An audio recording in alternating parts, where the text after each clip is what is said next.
अस्सलाम वालेकुम फ्रेंड्स, मैं हूं दाऊद और आप लोग देख रहे हैं cricket lover Ali show. Ali आज के शो में हमारे साथ मौजूद नहीं रहेंगे, लेकिन दिन भर की बड़ी बड़ी खबरें लेकर मैं आपकी खिदमत में हाजिर हूं। सबसे पहले जल्दी से खबरों को ओवरव्यू ले लेते हैं, क्योंकि सबसे पहले बहुत बड़ी और बहुत ही अच्छी खुशखबरी आ रही है। अगर आप हैं पीएसएल के फैंस तो आज यूएई गवर्नमेंट ने खुशखबरी सुना दिया है। वो क्या सीन है उसके बारे में बात करेंगे। इसके बाद मोहम्मद आमिर के हवाले से बड़ी खबर निकल कर आ रही है। मोहम्मद आमिर ने कहा है कि मैं वर्ल्ड टी20 खेलना चाहता हूं। काफी जो खबरें चल रही थी कि मोहम्मद आमिर यूके सेट होना चाह रहे हैं, आईपीएल खेलना चाह रहे हैं, उसके बारे में मोहम्मद आमिर ने डिटेल इंटरव्यू दिया है। उन्होंने काफी जो है इंकशाफ भी किए हैं। उन्होंने यह भी कहा कि पाकिस्तान टीम किस तरह डिफेंसिव माइंडसेट के साथ खेल रही है। सरफराज के हवाले से भी उन्होंने कुछ कहा है। वो क्या सीन है उसके बारे में बात करेंगे। इसके बाद जो खबर निकल कर आ रही है वो शाहीन शाह आफरीदी और शादाब के हवाले से खबर निकल कर आ रही है, और कुछ उनके लिए इतनी अच्छी खबर नहीं आ रही, उसके बारे में बात करेंगे। इसके बाद इंजी के हवाले से खबर आ रही है। इंजमाम ने स्टेटमेंट दिया और वो कहते हैं कि पीसीबी जो है, जिसने वेस्ट इंडीज के अगेंस्ट जो टेस्ट मैचेस जो है वो बढ़ा दिए, कम रखे हैं और टी20 बढ़ा दिए हैं, तो उसमें वो बिल्कुल भी खुश नहीं है। काफी उन्होंने आड़े हाथों लिया पीसीबी को, उसके बारे में कुछ बात करेंगे। इसके बाद जो खबर निकल कर आ रही है वो शाहिद खान आफरीदी के हवाले से निकल कर आ रही है, और उन्होंने कह दिया है, अपनी टीम बता दिया है कि वो मुल्तान छोड़ देंगे, मुल्तान सुल्तान, और जो आखिरी पीएसएल का एडिशन है वो किस फ्रेंचाइज के साथ खेलना चाहते हैं वो भी उन्होंने बता दिया, और उन्होंने रिक्वेस्ट भी कर दिया एक। इसके बाद जो खबर निकल कर आ रही है वो स्टीवन स्मिथ के हवाले से निकल कर आ रही है कि क्या वो जो है वो ऑस्ट्रेलिया के कप्तान बन सकते हैं या नहीं, इसके बारे में भी पता चल गया। इसके अलावा बड़ी जो खबर है आज की वो एबी डिविलियर्स के हवाले से खबर आ रही है। जो खबरें चल रही थी कि डिविलियर्स कमबैक कर सकते हैं, तो खबर निकल कर आ रही है क्या वाकई में एबी डिविलियर्स जो है वो वर्ल्ड टी20 खेल सकते हैं। आज क्रिकेट साउथ अफ्रीका ने ना सिर्फ स्क्वाड जारी कर दिया, वो भी बताएंगे, बल्कि प्रॉपर एक प्रेस रिलीज जारी की एबी डिविलियर्स के हवाले से, कुछ उसके बारे में भी बात करेंगे। उससे पहले अगर आज आप हमारा शो पहली बार देख रहे हैं तो जल्दी से सब्सक्राइब कर दीजिए, और मोस्ट इंपॉर्टेंट जाए इंस्टाग्राम पे और मुझे फॉलो कर लें। वहां पे मैं मौजूद हूं दाऊद क्रिकेट के नेम से। कोई अपना सवाल हो तो जरूर भेजिएगा, डिस्क्रिप्शन में आपको तमाम चीजें मिल जाएंगी। चलिए सबसे पहले बात करते हैं पीएसएल 2021 की। आज खुशखबरी फाइनली आ गई, क्योंकि पीसीबी की 8 रुकनी टीम जिसने ईद भी यूएई में मनाई और वो वहीं पर मौजूद थी क्योंकि मामला तय कर रही थी, लेकिन यूएई गवर्नमेंट की चुप्पी लगी हुई थी और वो कुछ जवाब नहीं दे रहे थे। एक हफ्ते से ज्यादा हो गया था, यही टेंशन लग रही थी कि क्या वो कहीं मना तो नहीं कर देंगे, लेकिन फाइनली आज यूएई की गवर्नमेंट ने ठप्पा लगा दिया है और उन्होंने कह दिया पीसीबी को कि बिल्कुल आप पीएसएल करवा सकते हैं। और अगर आप जानना चाहते हैं कि पीएसएल का शेड्यूल कब आ रहा है, तो अगले 3 दिन के अंदर अंदर जो है वो पीसीबी शेड्यूल अनाउंस करने जा रहा है। साथ ही खबरें ये भी आ रही हैं कि फ्रेंचाइजीज ने अपने तौर पे अपने खिलाड़ियों का जो कोविड टेस्ट था वो भी करवाना शुरू कर दिया है, क्योंकि अगर जिस खिलाड़ी का भी कोविड टेस्ट जो है वो पॉजिटिव आया वो पीएसएल में शरीक नहीं हो सकेगा। इसके अलावा अगर किसी भी खिलाड़ी ने बायोसिक्योर बबल जो है वो ब्रेक किया तो ना सिर्फ उसको लीग से निकालकर फेंक दिया जाएगा, बल्कि नेक्स्ट एडिशन के लिए भी उसको बैन कर दिया जाएगा। बड़ा ही सख्त जो है वो पीसीबी ने फैसला किया कि सख्त फैसले किए जाएंगे। अगर बात की जाए तो पाकिस्तान टीम 22 जुलाई को जो है वो चार्टर्ड प्लेन में लगभग 400 लोग जो होंगे, जिसमें ऑफिशियल्स भी होंगे, फ्रेंचाइज के जो मालकान होंगे वो भी होंगे, खिलाड़ी भी होंगे, तमाम लोग जो होंगे 400 लोग जो होंगे वो शिरकत करने जो अबू धाबी जाएंगे। और आपको हमने अपने पिछले शोज में भी बताया था कि जो मैचेस होंगे वो डबल हेडर की सूरत में होंगे, क्योंकि 8 से 9 या 10 दिन के अंदर अंदर जो है वो पीसीबी की कोशिशें हैं कि उसको बस मुका दिया जाए। इसके अलावा जो है जो 7 दिन का क्वारंटीन जो है वो कह रहे हैं यूएई में होगा, और तमाम खिलाड़ियों को 2 दिन का पाकिस्तान में भी क्वारंटीन करना होगा, जहां पर इनके 3-3 कोविड के टेस्ट होंगे और कम से कम 2 टेस्ट जो है वो उनको नेगेटिव लाना जरूरी होगा। तो बहुत अच्छी खुशखबरी आ रही है, और काफी पाकिस्तानी फैंस हम लोग जो हैं वो एक्शन को मिस कर रहे थे, क्रिकेट हो नहीं रही थी, तो अब खुशखबरी आ गई है कि बस कुछ ही दिनों में जो है पाकिस्तान के जितने भी खिलाड़ी हैं, शर्जील खान, फखर जमान, बाबर आजम, रिजवान, मोहम्मद आमिर, वहाब रियाज, कमरान अकमल, तमाम के तमाम, सरफराज, सबके समय हमें इन एक्शन नजर आएंगे। लेकिन थोड़ी सी डेट्स जो शायद 2-3 दिन आगे पीछे हो जाएं, प्रोबेबली 1 जून से तो नहीं स्टार्ट हो सकेगा क्योंकि टाइम अब थोड़ा सा कम रह गया, लेकिन 2, 3 या 4 जून से शायद पीएसएल जो स्टार्ट हो जाए। लेकिन पाकिस्तान की टीम जो 22 जून से ट्रैवल करेगी, तो ये बहुत ही अच्छी जबरदस्त खुशखबरी वाली न्यूज़ थी। इसके बाद बात कर लेते हैं मोहम्मद आमिर के हवाले से, क्योंकि हम भी काफी नाराज थे मोहम्मद आमिर से। आप सबको पता है कि जितनी आवाज हमने मोहम्मद आमिर के लिए उठाई है शायद ही किसी ने इतना उठाया, और जितने हमने प्रोटेस्ट किए हैं, चाहे हम रेस कोर्स ग्राउंड में गए वहां पर हमने मोहम्मद आमिर के लिए जो है प्रोटेस्ट किए, हमने लियाकत बाग जो पाकिस्तान का तारीखी जो है वो आप कह सकते हैं कि एक प्लेस है, वहां पर गए, हमने प्रोटेस्ट किया, हमने मोहम्मद आमिर के लिए बहुत आवाज उठाई। लेकिन जब मोहम्मद आमिर ने रिटायरमेंट का अनाउंस कर दिया और वो कहते हैं जी कि मैं यूके जा रहा हूं, तो मेरा और अली का भी जो है आप कह सकते हैं कि हम भी हर्ट हुए थे, हमें भी काफी गुस्सा आया था। लेकिन मोहम्मद आमिर ने जो अपना कल एक रिसेंट उन्होंने एक इंटरव्यू दिया है जिसमें उन्होंने कहा है कि जो लोग कह रहे हैं कि मैं जो हूं वो यूके चला जाऊंगा और उसके बाद मैं आईपीएल खेल लूंगा। वो कहते हैं देखिए बात यह है कि मैं शायद फ्यूचर में यूके चला जाऊं क्योंकि मेरी वाइफ जो है वो यूके में ही रहती हैं, लेकिन वो कहती हैं अभी मेरी 5-7 साल क्रिकेट बाकी है और वो मेरी पूरी कोशिश है और मेरी पहली प्रायोरिटी है कि मैं पाकिस्तान में खेलूं। तो ये उन्होंने बड़ी अच्छी और बड़ी जबरदस्त बात की, क्योंकि हम भी बड़ा नाराज हो रहे थे कि अगर मोहम्मद आमिर बीच में पाकिस्तान को छोड़ के चले जाते हैं, क्योंकि देखिए हम भी ये बात कर रहे थे कि पाकिस्तान की टीम की जो मैनेजमेंट है, मिसबा या वकार हो गए, वो तो चेंज हो जाएंगे, वो तो अभी नहीं तो इस वर्ल्ड T20 के बाद हो जाएंगे, नहीं तो 1 साल बाद हो जाएंगे, 6 महीने बाद हो जाएंगे। आपको पता है ये पाकिस्तान है, यहाँ कभी भी कुछ भी हो जाता है, लेकिन अगर आप रिटायरमेंट ले लें तो फिर वो एक बहुत ही बुरी चीज होती है। इसके अलावा मोहम्मद आमिर ने कहा है कि वर्ल्ड T20 खेलना या कि कोई भी आईसीसी इवेंट खेलना हर प्लेयर का ख्वाब होता है, क्योंकि वो कहते हैं कि जब एक प्लेयर वो जीत जाता है या उसकी टीम जीत जाती है तो कहते हैं वो प्लेयर उठ जाता है। वो कहते हैं मैंने 2009 के वर्ल्ड T20 में खेला, मैं पूरा उठ गया था, उसके बाद 17 के चैंपियंस ट्रॉफी से मुझे फैंस इतना ज्यादा प्यार करते हैं।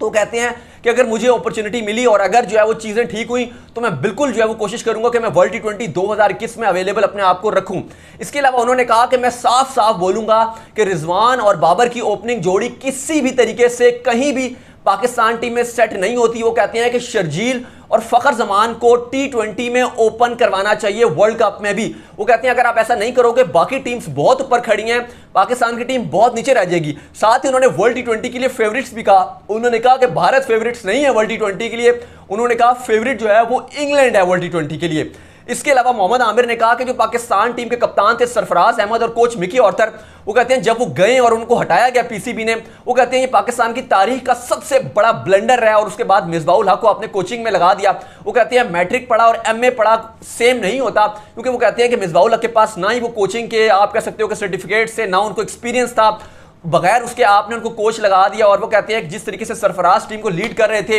वो कहते हैं उसके बाद से मुझे पता चल गया था कि अब मेरी भी टीम में जो है वो जगह नहीं बनेगी, क्योंकि सरफराज ने बहुत सपोर्ट किया था मुझे। चलिए इसके बाद आगे बढ़ते हैं और आज की जो तीसरी बड़ी खबर निकल कर आ रही है वो हम सबके जो आप कह सकते हैं कि दिल चहीते प्लेयर थे, एबी डिविलियर्स। क्योंकि हर जगह ये चर्चा यही चल रही थी, हर अखबार की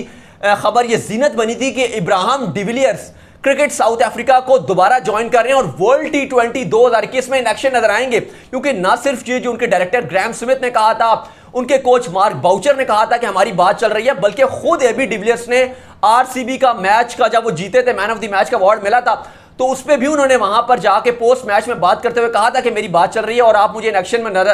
नजर आ सकता हूं। लेकिन आज क्रिकेट साउथ अफ्रीका ने प्रेस रिलीज जारी की और साथ ही साथ स्क्वाड भी अनाउंस कर दिया जिसने वेस्ट इंडीज और आयरलैंड का दौरा करना है। उस प्रेस रिलीज में साफ साफ उन्होंने कहा है कि हमारे जो मामलात बात हो रही थी हमारी एबी डिविलियर्स से, एबी डिविलियर्स ने कहा है कि मैंने पक्की किस्म की रिटायरमेंट ले लिया है और मैं वापस नहीं आऊंगा। तो इसका साफ मतलब है और सीधा मतलब है कि मैं उन्होंने कहा कि एबी डिविलियर्स वर्ल्ड T20 के लिए अवेलेबल नहीं होंगे। इसी के ऊपर आईसीसी ने भी जो है वो ट्वीट किया और सोशल मीडिया के अकाउंट्स में डाला है कि जो उम्मीदें थी, फैंस बड़ा जो उम्मीद लगाकर बैठे हुए थे कि शायद एबी डिविलियर्स आ जाएंगे, तो अब एबी डिविलियर्स ने खुद मना कर दिया, क्योंकि तमाम लोगों से उनकी बात हुई है। क्रिकेट साउथ अफ्रीका के डायरेक्टर ग्राहम स्मिथ से बात हुई उनकी आज सुबह, इसके अलावा मार्क बाउचर से दोबारा डिटेल में बात हुई और मिलकर उनकी यही बात हुई है कि एबी डिविलियर्स दोबारा वापसी नहीं करेंगे। काफी दुख की बात है, इसमें जाहिर है जो मेन आप कह सकते हो कि टारगेट वो एबी डिविलियर्स ही है, क्योंकि उन्होंने मना कर दिया कि मैं वापस नहीं आ रहा। डिसअपॉइंटमेंट है, लेकिन जो अंदर की खबर यही है कि एबी डिविलियर्स से जब इन्होंने बात की क्या वाकई आप खेलना चाहते हो, तो अगर आप खेलना चाहते हो तो फिर आप एटलीस्ट 23 के वर्ल्ड कप तक जो है वो आप हमें रिप्रेजेंट करो। लेकिन उन्होंने कहा कि नहीं, अगर मैं खेलूंगा तो शायद मैं खाली वर्ल्ड T20 खेलने के लिए आऊंगा और फिर 20 से चला जाऊंगा। तो फिर क्रिकेट साउथ अफ्रीका ने कहा ऐसा तो कोई फायदा नहीं है, तो उन्होंने कहा कि मैं रिटायरमेंट वापस नहीं लूंगा, मैं क्रिकेट साउथ अफ्रीका को रिप्रेजेंट नहीं करूंगा, सिर्फ वर्ल्ड T20 खेलने के लिए आऊंगा। तो फिर क्रिकेट साउथ अफ्रीका ने कहा फिर फायदा नहीं अगर आप खाली वर्ल्ड T20 खेलने ही आएंगे, क्योंकि एबी डिविलियर्स का यह भी मानना है कि जो उन्होंने 13 पिछले इवेंट्स में कुछ किया तो है नहीं, वैसे भी चोकर ही रहे हैं क्रिकेट साउथ अफ्रीका। लेकिन बहरहाल बड़ा डिसअपॉइंटमेंट हुई है, क्योंकि सबको उम्मीद यही लग रही थी कि वो आ जाएंगे। चलिए इसके बाद जो खबर निकल कर आ रही है वो 100 टूर्नामेंट से निकल कर आ रही है और शाहीन शाह आफरीदी और उनके साथ शादाब खान ने भी रिप्रेजेंट करना है, मोहम्मद आमिर भी हैं। लेकिन अब ये खबर निकल कर आ रही है कि शाहीन शाह आफरीदी और उनके साथ शादाब खान दोनों ही 100 T20 को रिप्रेजेंट नहीं कर सकेंगे, क्योंकि टूर्नामेंट जो शेड्यूल है वो 22 जुलाई से खेला जाएगा और 21 अगस्त को खेला जाएगा। लेकिन इस दरमियान में जो है वो ऑस्ट्रेलिया और वेस्ट इंडीज की सीरीज हो रही होगी और उसके बाद फिर पाकिस्तान ने वेस्ट इंडीज जाना होगा और फिर पाकिस्तान ने भी 5 T20s खेलने होंगे और 2 टेस्ट खेलने होंगे। तो ना ही वेस्ट इंडीज के मेन प्लेयर्स जो T20 के प्लेयर्स हैं वो शामिल होंगे, बाकी काफ़ी सारे जो ऑस्ट्रेलियन प्लेयर्स भी नहीं होंगे, तो काफ़ी सारे जो प्लेयर्स हैं वो इस टूर्नामेंट में नहीं हो सकेंगे। तो अब 100 टूर्नामेंट लग रहा है कि शायद उतनी सक्सेस हासिल ना कर सके और अब लग रहा है कि वो दोबारा से जो है वो ड्राफ्ट करेंगे और दोबारा से खिलाड़ियों को जो रिप्लेसमेंट है उनको पिक करेंगे। लेकिन शाहीन शाह अफरीदी और शादाब जो हैं वो अब इस टूर्नामेंट में शामिल नहीं हो सकेंगे।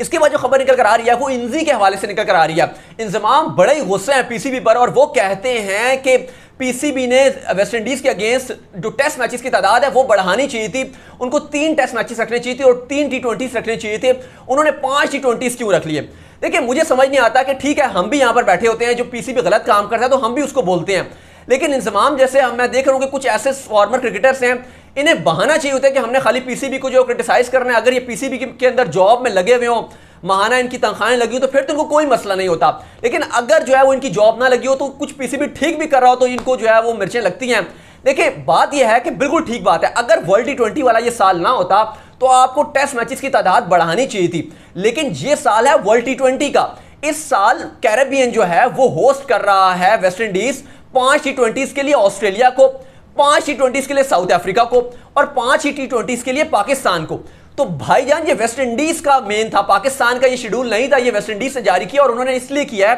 क्योंकि ये साल वर्ल्ड T20 का है। ये फजूल सी बात है कि आप पीसीबी को इस बात पे क्रिटिसाइज करो, जहां उनकी गलती बनती है वहां पर बनता है और जायज आप क्रिटिसाइज कर सकते हो, लेकिन ये चीज बिल्कुल नाजायज है और ऐसे अगर आपको जॉब ना मिले और आप बिला वजह क्रिटिसाइज करो तो ये बिल्कुल भी आपको जेब नहीं देती। ये इंजमाम की बिल्कुल फजूल सी स्टेटमेंट है। वो कहते हैं जी कि पहले वहाब और आमिर ने जब रिटायरमेंट ली थी टेस्ट से तो आपने बड़े उनको आड़े हाथों लिया था, लेकिन अब आप ये खुद यही काम करने जा रहे हो, तो भाई वो चीज अलग चीज थी, लेकिन आप उस पर अलग डिबेट कर सकते हैं। और वो एक प्लेयर की चलो मर्जी थी या आमिर के मसले मसाइल और थे कि आमिर कह रहे थे कि उनको फिटनेस मसाइल थे, 5 दिन का टेस्ट मैच वो नहीं खेल सकते थे, बहरहाल वो एक चीज अलग थी और ये चीज एक अलग चीज है क्योंकि इस बात सीधी सी है कि जो वर्ल्ड T20 वाला साल है तो सारी टीम्स की जो कोशिशें हैं वो यही है कि हम ज्यादा सारे जो है T20s खेल सकें। चलिए इसके बाद जो नेक्स्ट खबर निकल कर आ रही है वो आ रही है शाहिद खान आफरीदी के हवाले से। शाहिद खान आफरीदी जो है वो बड़े एक्साइटेड हैं क्योंकि पीएसएल दोबारा जो है वो बहाल हो रही है, लेकिन साथ ही साथ उन्होंने कहा कि ये साल मेरा मुल्तान के लिए आखिरी एडिशन होगा और मेरी मैंने रिक्वेस्ट भी किया है मुल्तान सुल्तान की मैनेजमेंट से कि मुझे आप जो है वो रिलीज कर दें, क्योंकि इसके बाद जो नेक्स्ट जो होगा पीएसएल वो प्रोबेबली मेरा जो है वो लास्ट पीएसएल हो सकता है। तो शाहिद खान आफरीदी कहते हैं कि मैं इस एडिशन में जो है वो कोयटा को रिप्रेजेंट करना चाहता हूं और हमें पता है कि लंका प्रीमियर लीग में भी जो गोल ग्लेडिएटर्स टीम थी उसको शायद आफरीदी बल्कि लीड कर रहे थे, कप्तानी भी उन्होंने की थी, फिर बीच में छोड़कर चले गए थे क्योंकि उनकी बेटी की तबीयत खराब हो गई थी। तो वो चाहते हैं कि आखिरी जो मेरा पीएसएल का एडिशन है वो मैं कोयटा की तरफ से खेलूं और उसके लिए उन्होंने रिक्वेस्ट भी कर दिया मुल्तान को कि ये वाला पीएसएल के बाद आप मुझे रिलीज कर दीजिएगा। चलिए इसके बाद जो खबर निकल कर आ रही है वो स्टीवन स्मिथ के हवाले से निकल कर आ रही है क्योंकि टिम पेन का एक स्टेटमेंट आया था कि अगर इस साल जो है एशेज जो नवंबर के मिड में खेला जाएगा, उन्होंने कहा था कि अगर ऑस्ट्रेलिया जीत जाता है तो ये एक बेहतरीन मौका होगा मेरे पास कि मैं जो हूं वो रिटायरमेंट ले लूं और अपनी कप्तानी भी छोड़ दूं और अलहदगी इख्तियार कर लूं, क्योंकि इससे बेहतर मौका हो नहीं सकता। और खबरों के मुताबिक भी यही है कि ये एशेज के बाद चाहे हार हो या जीत हो टिम पेन कप्तानी छोड़ देंगे, नहीं छोड़ेंगे तो उनसे कप्तानी ले ली जाएगी, क्योंकि भारत से हारने के बाद और काफ़ी उनकी कुछ डिसअपॉइंटमेंट सीरीज गई हैं जिसके बाद से फैंस भी खुश नहीं हैं और क्रिकेट ऑस्ट्रेलिया भी अब चाह रहा है कि पेन को हटा दिया जाए। तो उसके बाद स्मिथ के 2-3 स्टेटमेंट आ चुके हैं कि मैं कप्तानी के लिए अवेलेबल हूं। तो इसमें आयन चैपल का स्टेटमेंट है और वो कहते हैं कि स्टीवन स्मिथ आइडियल चॉइस नहीं है कप्तानी के लिए, अभी आपको उनको कप्तान नहीं बनाना चाहिए। बरल इसके बाद जो आखिरी खबर निकल कर आ रही है वो क्रिकेट साउथ अफ्रीका ने जो स्क्वाड आज अनाउंस कर दिया है उसमें तो उन्होंने बता दिया कि एबी डिविलियर्स नहीं होंगे, लेकिन हैरानकुन तौर पे जो फाफ डु प्लेसिस हैं जिन्होंने रिसेंटली टेस्ट क्रिकेट से रिटायरमेंट का ऐलान कर दिया था और उन्होंने कहा था T20 और ओडीआई में खेलता रहूंगा, लेकिन क्रिकेट साउथ अफ्रीका ने उनको T20 और ओडीआई से भी बाहर कर दिया, बल्कि उतनी उनकी शानदार परफॉर्मेंसेस जारी थी। आईपीएल में शानदार खेल रहे थे, पीएसएल में भी ठीक ठाक खेल रहे थे, इससे पहले भी हम देख रहे थे कि डोमेस्टिक में भी बड़ा शानदार परफॉर्मेंसेस थी, लेकिन क्रिकेट साउथ अफ्रीका ने फाफ डु प्लेसिस उनके फॉर्मर कप्तान उनको भी बाहर कर दिया। खबरें थी कि क्रिस मॉरिस को भी इंक्लूड किया जाएगा या इमरान ताहिर से भी बात की जाएगी, लेकिन उन्होंने किसी को शामिल नहीं किया, बल्कि यंगस्टर की एक जो सारे नई लॉट थी उसको शामिल किया, जिन लड़कों को पाकिस्तान के अगेंस्ट चांस दिया गया था उन्हीं को चांस दिया गया। इसके अलावा बाबूमा जो थे उनकी कप्तानी में वापसी हो गई या इंजर्ड हो गए थे, वो फिट हो गए हैं और वो टीम की कप्तानी करेंगे। स्क्वाड में टिम्बा बाबूमा होंगे, कॉन्टन डिकॉक होंगे, फॉर्च्यून होंगे, रिजा हैंड्रिक्स, इसके अलावा क्लासन, जॉर्ज लिंडे, मगाला होंगे। मगाला तो पाकिस्तानी सारे उनके फैंस हैं क्योंकि आखिरी T20 मगाला ने हमें जितवाया था। इसके बाद मार्करम होंगे, David Malan, Lungi Ngidi, एनकिया Nortje होंगे, रबाडा, तबरेज शमसी, वांडर डूसन, इसके अलावा लिजार्ड विलियम्स, फ्लुकोयो, डेविन प्रिटोरियस। ये स्क्वाड है क्रिकेट साउथ अफ्रीका का आयरलैंड और वेस्ट इंडीज के अगेंस्ट जो T20s खेले जाएंगे। आई होप आज के शो आपको हमारा पसंद आया होगा। सब्सक्राइब लाजमी कर दीजिए। कोई सवाल हो आपका तो इंस्टाग्राम में मैं मौजूद हूं, दाऊद क्रिकेट के नेम से जाएं और मुझे आके फॉलो कर लें। सो टिल देन, अल्लाह हाफिज, बाय बाय।